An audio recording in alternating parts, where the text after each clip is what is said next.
Hi, I'm Freddie Laker, and welcome back to another episode of Oh Ship. If you've never joined us for the show before, we love to focus on what we call Oh Ship moments. So whether we're talking to leading authors or journalists or tech entrepreneurs or even leaders in the business community, we like to step away from maybe those stories that they're always telling of these moments of great roaring success that they've had, the traditional things that everyone loves to ask them about, and maybe lean in on those moments that are the stories that are not so frequently told, the moments where maybe there was a moment of failure, or certainly a moment where things looked like they was going to go wrong. And we love to hear the stories behind those oh shit moments, and if we're really lucky, some of the lessons that were learned from those experiences. Today, I'm very, very lucky to get my friend Ben Way on the show, who's actually one of the original kind of co-founder of those ships. So it's amazing to have him back on. And we're going to hear all kinds of things from how he looks at the entrepreneurial world.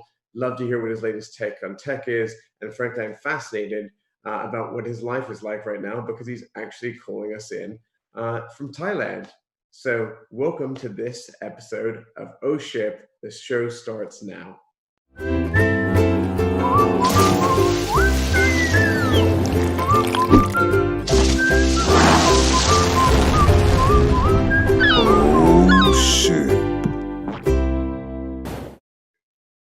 And we're back. Ben, thank you so much for being on the show with us today. I've missed you, buddy. I missed you too. It's great to be back, even if it's not on a ship. Yeah, exactly. For those of you who didn't catch the original Oh Ship, it was a pre-recorded show, so we weren't doing it live like we're doing right now. And we were very, very lucky to film it off the front of Ben's yacht. The perk to that, beyond he and I getting to sit together and have a lot of fun talking about kind of things you're going to see today, we also got to have a beer afterwards. There will be no beers today because it is 9:30 in the morning my time, even if it's 9:30 for him. So, but yeah, again, it's we're gonna have our own Oh Ship experience, but a virtual one today. So, what's it like working in Thailand right now, Ben? I love working from Thailand. I mean, I've always done a lot of remote working, and now the whole COVID world has hit. It's actually made it a lot easier. Nobody expects face-to-face meetings. In fact, they somewhat prefer virtual meetings. So it was kind of perfect timing from my point of view. I literally left just when everything was hitting. Everyone was going, "Oh, you're going to Asia, you're crazy, you're going to get the virus." And now everyone's like, "Oh my God, you're so lucky you're in Asia." Yeah, amazing. Before COVID, my whole vision for my own life was I wanted to downsize. I wanted to really simplify my life, and because of most of my businesses are virtual businesses, no physical offices. My dream was to go kind of work and live around the world, and Thailand was pretty much top of that list. So you're living my dream right now. How bad is the time difference? We have some stuff. Might take you up on that. My wife's the one that's a little harder to get her to move around right now. How bad's the time difference issue, out of interest? The time difference can be a challenge. I've always been very firm with my meetings. So I generally only have meetings on a Monday and Thursday. And so what I do is I just block out from kind of 8 p.m. to 2 a.m. those 2 days. And that's when I have back-to-back meetings. And literally nobody can get meetings with me outside of those times, apart from you. Yay, success. And are you finding that there's a pretty big expat community in Phuket right now, even with kind of tourism kind of on a lockdown? I mean, it's definitely taken a hit. And I would say that even though the expat community is very strong here, it is, it's not kind of a technology community. It's kind of much more kind of about bars and drinks and, that kind of lifestyle. I mean, coming to Thailand is very much a lifestyle decision. So actually kind of what I'm doing is finding a few businesses out here that kind of have bigger ambitions and seeing if I can kind of help them through that. Very cool. Do you mind me asking what kind of companies would intrigue you that are locally grown? Yeah, so there's a few I'm looking at. One is they do kind of renewable, green, fast-moving FMCG type stuff, fast-moving consumer goods. things like bamboo toilet paper, Yeah. non-toxic kind of kitchen spray, that kind of thing. That interests me quite a lot. There's another one here that is kind of doing, in Thailand, there's lots of massage places everywhere.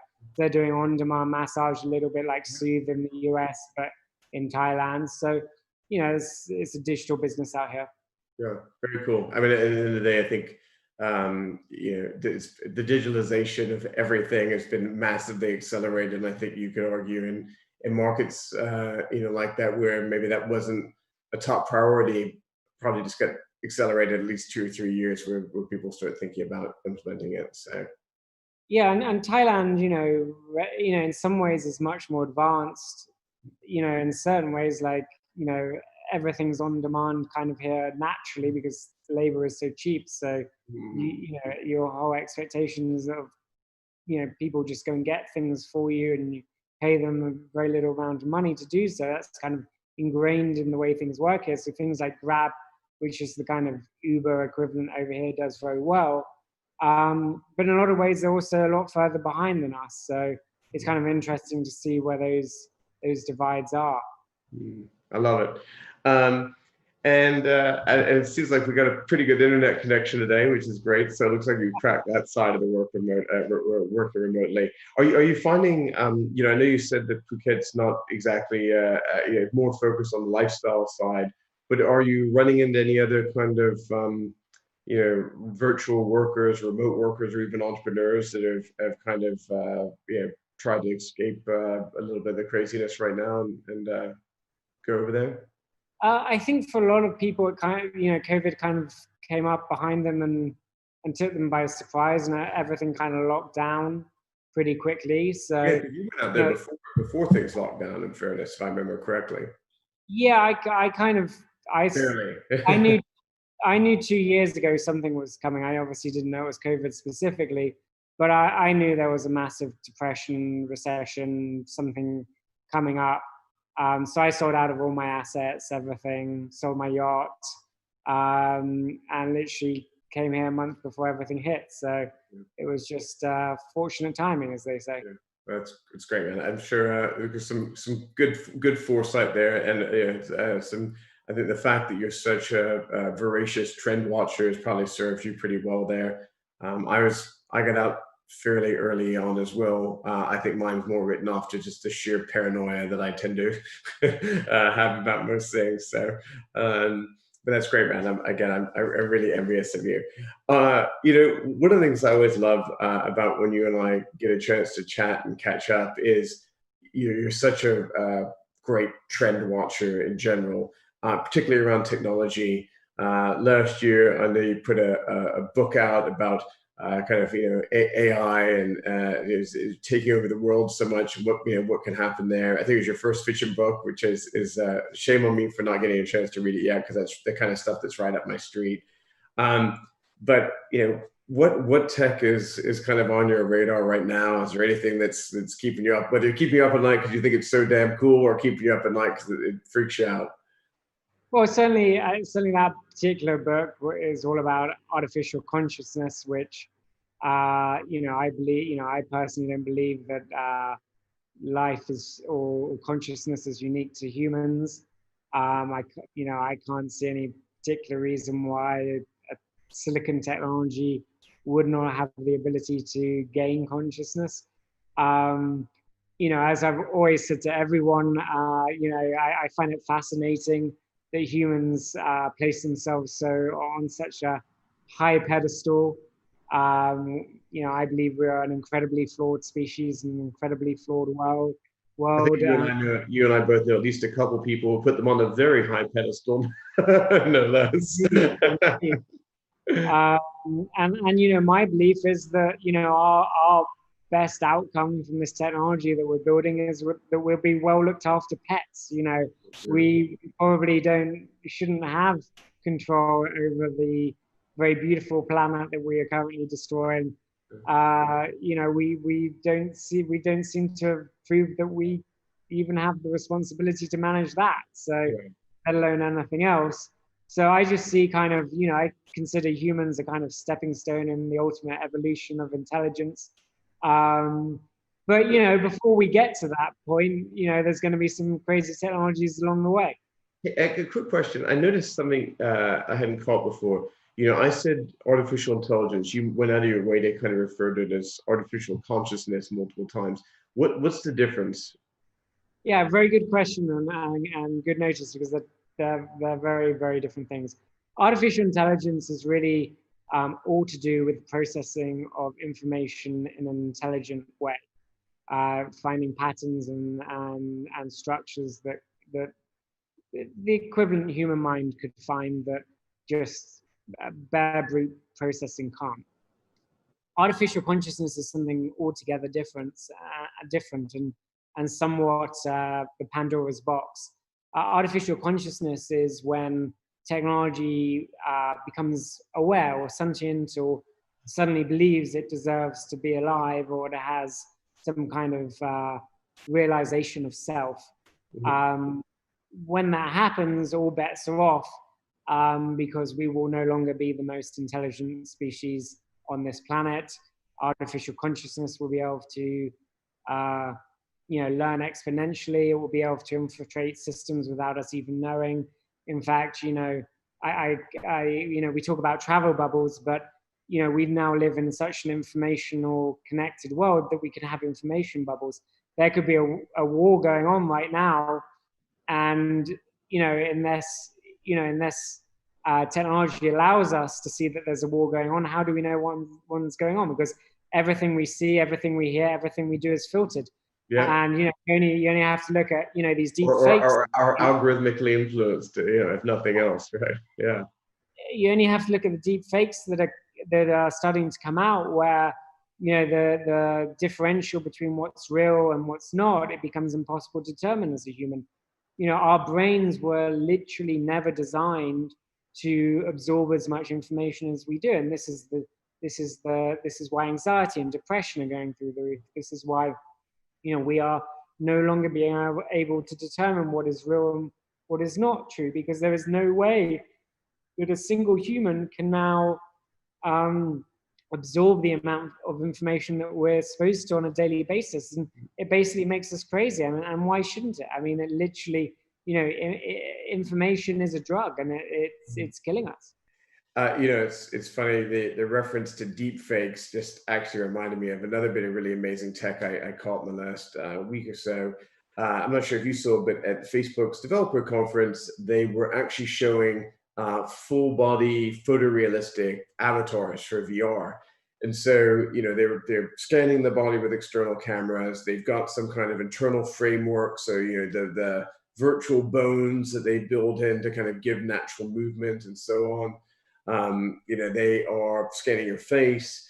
Attached to the VR camera, they're scanning your mouth. So when you do all your mouth expressions, it's all perfectly represented in this avatar. They're tracking eyes and eye movement. So basically, if we were to meet in a VR or some kind of virtual reality meeting, or if you think about what the future looks like as VR becomes more and more mainstream, you're really not going to have these cartoony characters being able to meet in VR. You and I can have a VR conference. It'd really be like us seeing each other in a traditional sense. But I couldn't help but look at that and think to myself, God, if they could apply the same type of things they can do to deep fakes, when you talk about identity theft in the future, if we get used to talking to these photorealistic avatars of each other, and then people can effectively mimic that from you, and they can start mimicking even close to voice representation.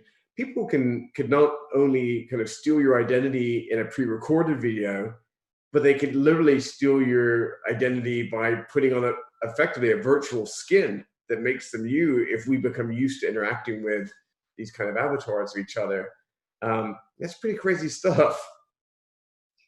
So yeah, I mean, the real question is, what is identity? People, when it becomes so easy to copy somebody's identity, when anybody can be anybody else, what is identity? And the thing is that it's going to devalue brand and stardom for famous actors, because it won't matter anymore what you look like. I mean, I dated back in the day one of the world's most well-known Marilyn Monroe lookalikes, Susie Kennedy, great girl, I don't know but that.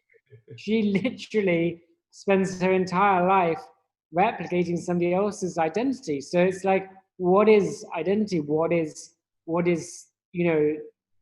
identity going to be like in the future? Will our virtual identities be in our passports? Like, will what we do in a virtual world affect the real world? Hmm. These are all questions that we have to deal with. I actually have someone stealing my identity right now. There's a startup that I advise, and basically someone has seen that I was connected. I assume they're scraping it off LinkedIn.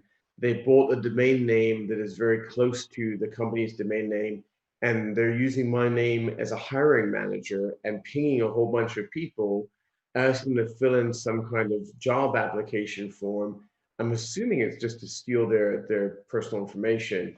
It's pretty scary stuff. But I couldn't even imagine, when you see the sophistication of how people are doing these those kind of identity theft deals just to get PII from people, and then you imagine a future where they could actually go as far as potentially, you know, becoming live video from me, or or literally taking my identity, the way that I might interact with people in a virtual space, and clone it to the point that you couldn't tell the difference. I mean, it's a lot scarier than pretending to be me via email. The fact that they could pretend to I mean, you in a hear of conference call is terrifying. what's happening now is, you know, similar types of things, but they're getting onto the CFO. They're doing deep fakes of the boss's voice, and they're getting them to authorize millions of dollars of transfers that just go into the ether. If your boss rings you up and tells you got an urgent, and it sounds like him, what is it? Quacks like a duck, walks like a duck.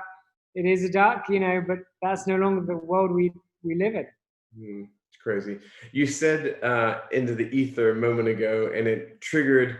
You see, you keep triggering new thoughts to me, triggering thoughts of Ethereum, and you and I, one of the first things we did, and one of the earliest episodes of our ship was talking about the whole, cryptocurrency world and blockchain in general, which is an area we're both fascinated by, and we're both invested in, both personally and professionally. Um, What's your take on the whole blockchain crypto world these days? I mean, it's pretty. What I found with the crypto world is particularly is that the amount of interest in it is directly related to whether it's going up or down, and that makes it a very hard business environment to work within, because it's a very unstable environment.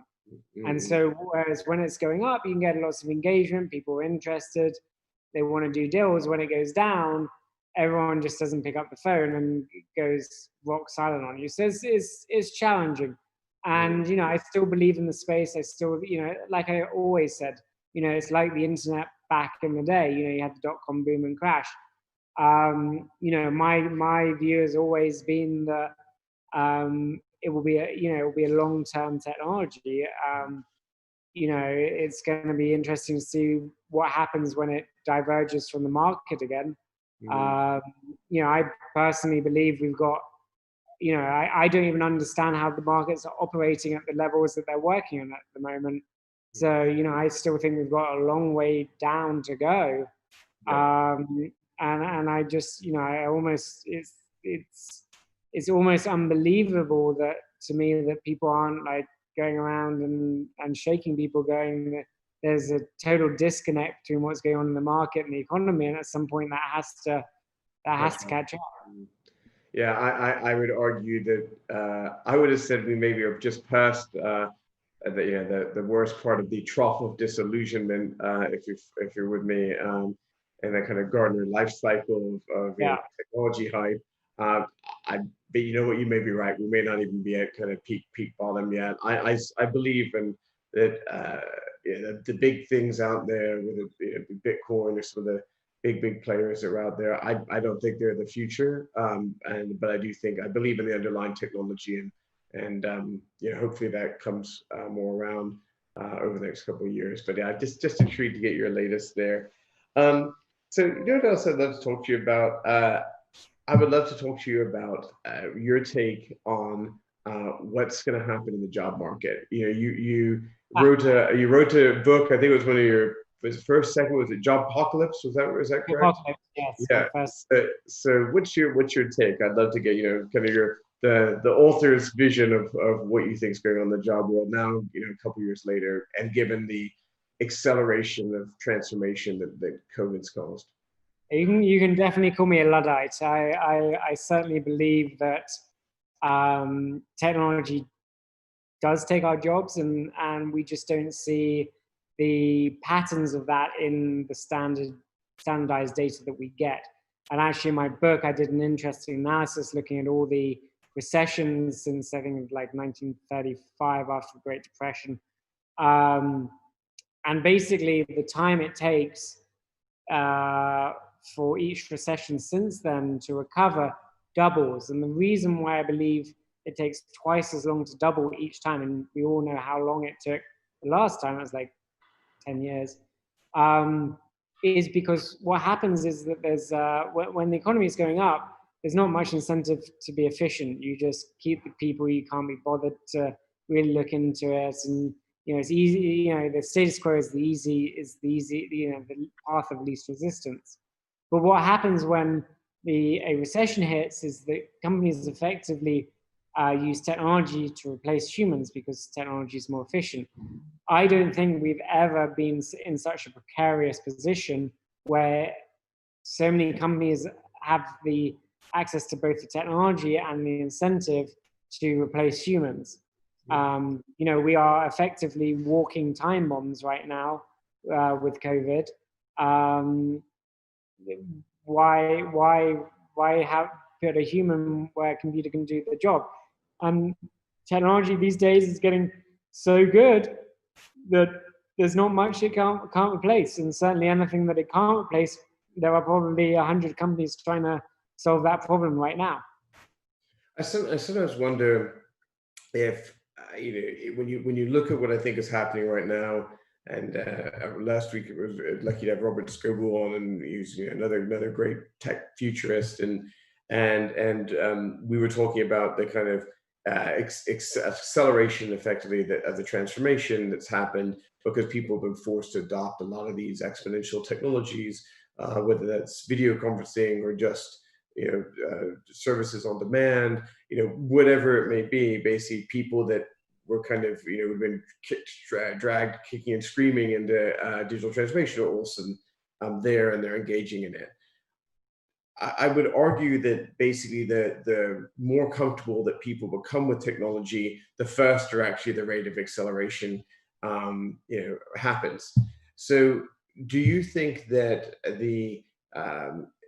what's been happening right now is actually going to accelerate basically how quickly we start adopting things like AI and potentially robotics, which could accelerate the coming of the job apocalypse, if you will? Or do you think it probably the same pace it was on before, and this COVID thing? Oh, no, I certainly think it's an accelerated experience. Yeah. And I think more than anything, COVID has shown us, once you pull back the curtain, how a lot of our assumptions are, a lot of the way we work or the way we have worked, these assumptions aren't necessarily correct. The fact that we feel we have to go to an office or commute or live where we work, all these things that, for many, for generations we've been told are the way to do things, suddenly went out the window. And this kind of idea of professionalism, being, dressed in a suit and being very formal, we're kind of, I suppose, in a certain extent, we're having to crossbreed our personal lives with our jobs lives, but that also makes us more human. When your dog bounds in, or you leave your underwear on your chair when you're doing your Zoom conference. I took mine off just before I came on. I mean, not my underwear. Thank you. Off the railing. That'd be a bit weird, wouldn't it? Let's rewind that. But it makes us more human in a way that we can allow those lives to mix, because your work life is part of your personal life, and vice versa. They're huge parts of your life. For some people that will be very, very hard. But yeah, I think it's overall good. I think it's a good thing. It's accelerated. I kind of wonder whether humans are at a tipping point right now, and or a much more bigger tipping point, whether we are seeing the end of the Western civilization, or civilization as a whole. On a slightly lighter note, but I think just as important when you think about trying to analyze all these impacts. You have led accelerators. You have been invested in an enormous amount of companies. As I think we jokingly tease today, although I've always said I'm a serial entrepreneur, you are certainly an even more serial entrepreneur. And I think you're very, very deep at some of the early guidance you're giving to various companies coming onto the market. What are you seeing out there right now across the companies that you're advising? And is there any advice you can give them? You've been through your fair share of crazy economies and ups and downs. So I'd be intrigued to see if there's any kind of advice you're giving leaders and entrepreneurs out there right now. Yeah, certainly at the beginning, and it's funny because I actually have one of my entrepreneurial friends or business partners who said to me the other day, when 3 months ago I said to him, fire everyone, cut back costs, but take it back to the bone. He thought I was like majorly overreacting. But I told him that when probably there were less than 3,000 registered cases, right? Because I could see this was going to hit.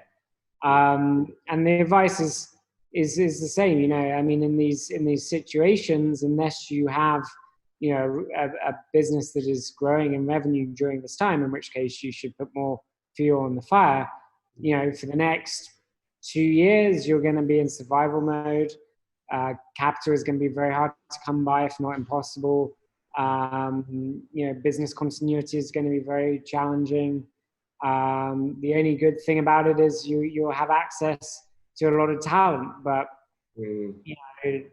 it's not good. I mean, it's just running a business during a recession is never fun. It's you're climbing up a sandy hill. On a side note, I'm very proud to say we are at almost 40% year over year on last year, which is pretty good with everything we're standing. So I always joke that part of the reason I wanted to be in Chameleon Collective was because all that entrepreneurial life is what gave me this haircut. But I think given all the other stresses we've got going this year, I'm so thankful. I would say you were very lucky to have an ethos in Chameleon Collective that pretty much matches the business reality that's going on now. You are a collective of highly talented, highly efficient people running in a virtual environment, allowing you to drive outsized gains for your clients, right? So you're going to do well in that environment, because, in fact, actually, you're probably going to do better, because what you're going to see is larger clients willing to take a bigger risk on a more unknown entity to save costs than them spending 40 million with an agency, right? Fingers crossed. So that's not. Yeah, I'm definitely thankful for that. What about advice you're giving folks from a more of an emotional standpoint? Do you feel like, where do you think most entrepreneurial leaders are at this point? Are they, are they still kind of in deep stress mode? Is it less emotional now? What are you kind of seeing with the entrepreneurs you're engaging with? Well, I think there's the advice that I'm giving people right now is, obviously, these are going to be hard times. It's going to be, the uncertainty is going to be there for a while.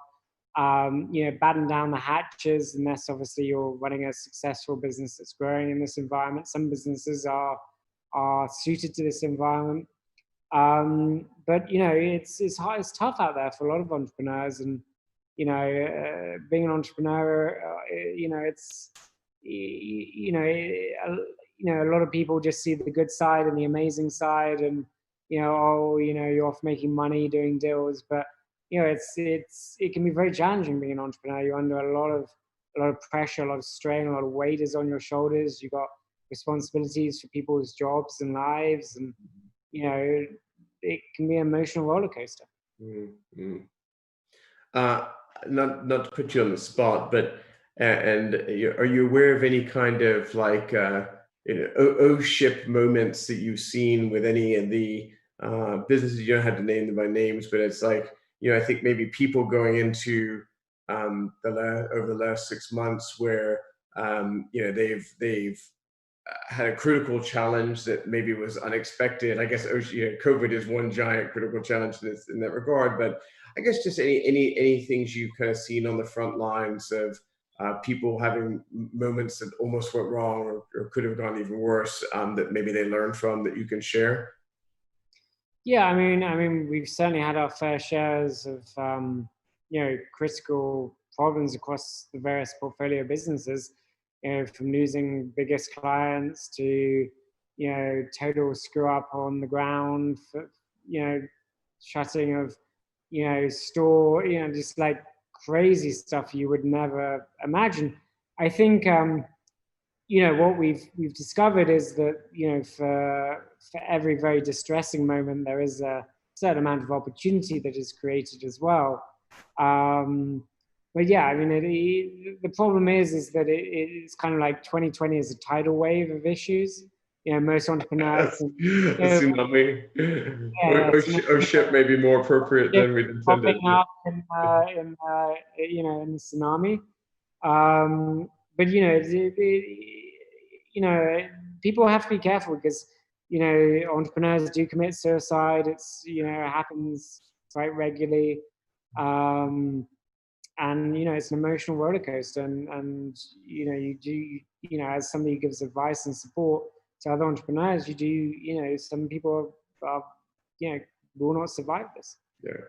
I think first off, I think a lot of people are probably very thankful that they've got a guy who's had his fair share of ups and downs. I think letting people know that it's okay to have moments of failure, it's okay for things to go wrong, and you can pick yourself back up and go great places. And I think, again, that's one of the big messages that we always want to come out of Oh Shit, that it's okay when these things go wrong. It is not the end of the world.